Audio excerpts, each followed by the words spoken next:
Hey, welcome back to the Propsmith channel. I'm the Propsmith, Sean McBee, and this week we're going to talk about the Rubbertoe Replicas laser screwdriver. Because who'd have Sonic? Okay, so this is a prop that really only appeared in about 3 episodes, I think.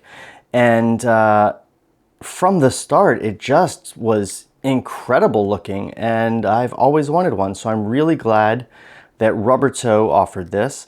Rubbertoe is, of course, Nick Rubbertoe, who created the prop for the TV series initially. Let's jump in and have a look at this guy. Basically, we're looking at all aluminum, brass, and steel construction with some 3D printed resin inside for holding the electronics and such. And it's really great. So the backstory on this piece is in the last episodes of season 3 of Doctor Who, the Master shows up and he has a laser screwdriver because Sonic just doesn't do for him. This is his new weapon of choice for this new era of Doctor Who.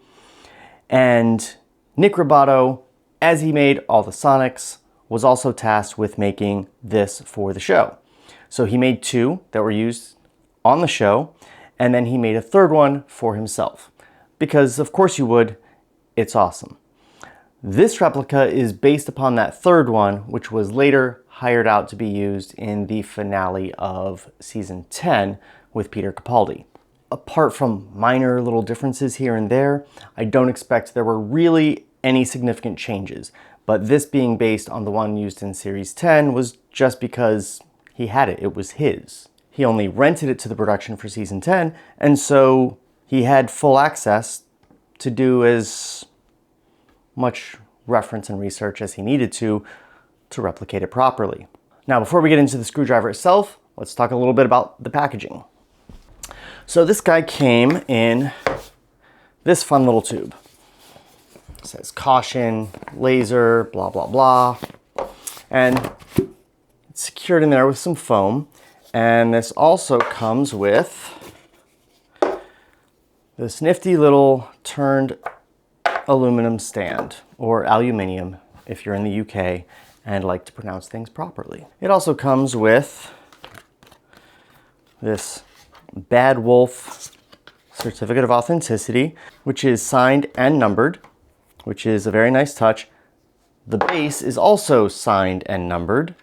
You see a limited edition of 300. I've got 131 right about in the middle, not too shabby. If you watch my channel, you know that I don't put much stock in a certificate of authenticity, but this is just a fun little thing. It's a replica. You know, you're not going to need to prove that this is a Rubbertoe, really. It's not like it's a screen-used piece. So this is a good little addition to have with your laser screwdriver that I keep wanting to call a Sonic. Almost every time I almost say Sonic. It also has this sheet with information. It's basically the little backstory of the prop and how to care for it. Now the stand is meant to display this vertically like this. And I don't use the stand because I'm not much of a vertical displayer of things. It's not how I like to show my stuff off. And I don't like that it covers up the entirety of this bottom brass piece. But if you do like to display your stuff this way, this is really nice. It's solid aluminum or aluminium. Turned, and it fits this absolutely perfectly. It just is like a glove. So I like this in theory. I just don't use it. Now, on to the piece itself. Now, starting off with build quality. Absolutely top notch. No complaints. It is solid as hell. Threaded construction. As I said before, all aluminum, steel, and brass. It's just a real solid piece. And it does extend at the push of a button, both here at the neck and here at the emitters. Pushes right back in. And I mean, it's just gorgeous. And look, all these details here in this inner core. I mean, could you want for more? I do not think you can. In terms of accuracy, this isn't nearly as documented as any of the sonic screwdrivers. And when you see it on screen, it's usually in the hand. I don't think there's ever a shot of it like out. So most of it is covered up by the actor's hand. The best shot we get of it is in fact from the Doctor Who visual dictionary. Here it is.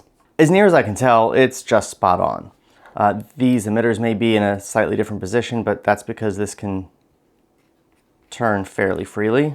But now let's talk about lights and sound, because it's got them. So you have 3 LEDs here at the top. That's with a quick press. If you have a long press, you get a separate effect. And you also get lights here inside.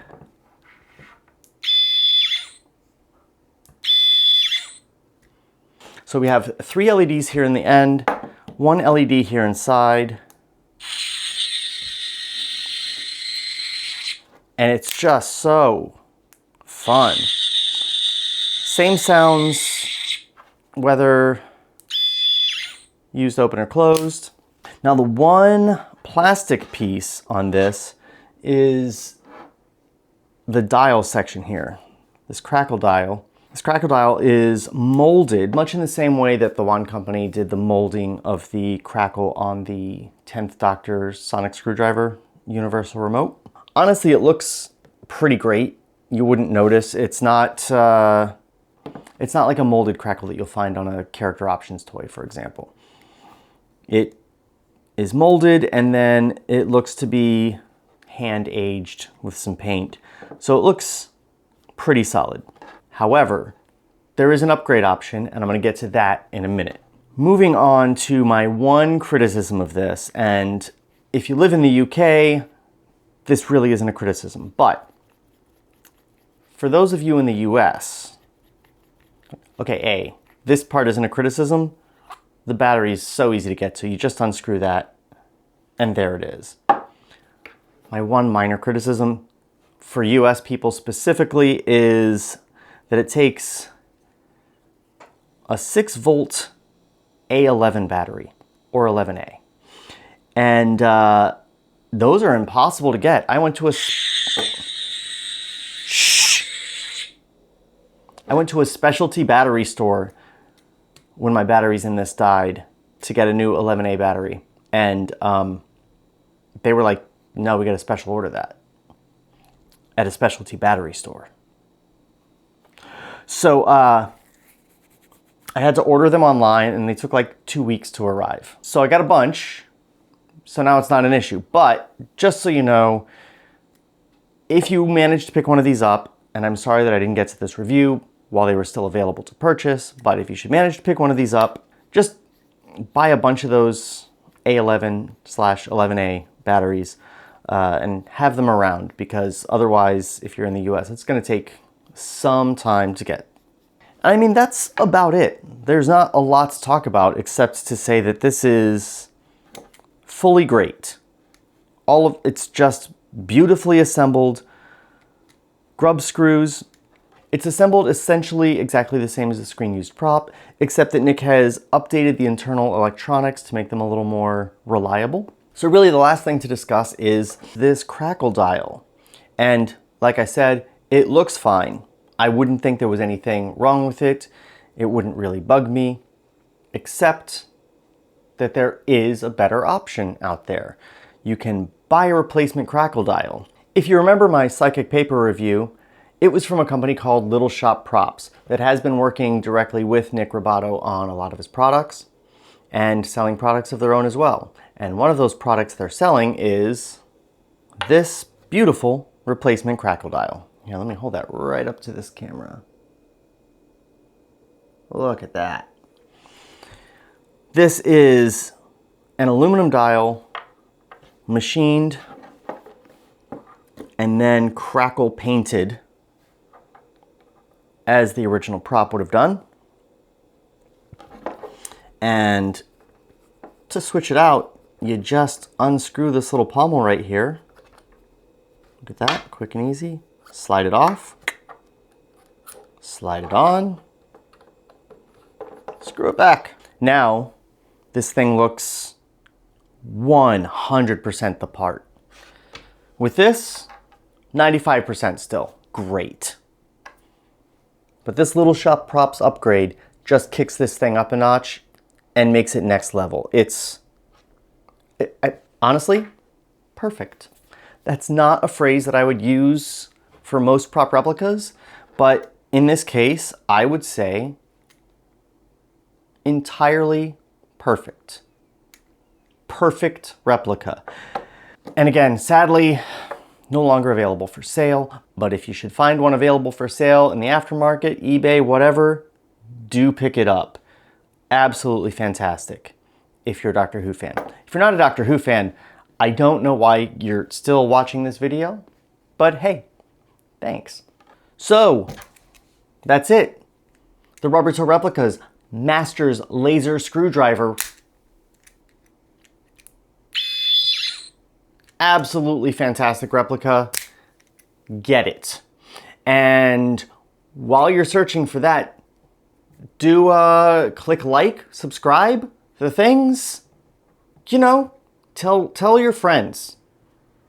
Not even online. Don't send links to my channel. Do send links to my channel. Send people links to my channel. But like, go out in the world, see people, have coffee with a friend, and tell them, hey, you should check out this YouTube channel, because if you're my friend, you're probably also a nerd, and you wanna.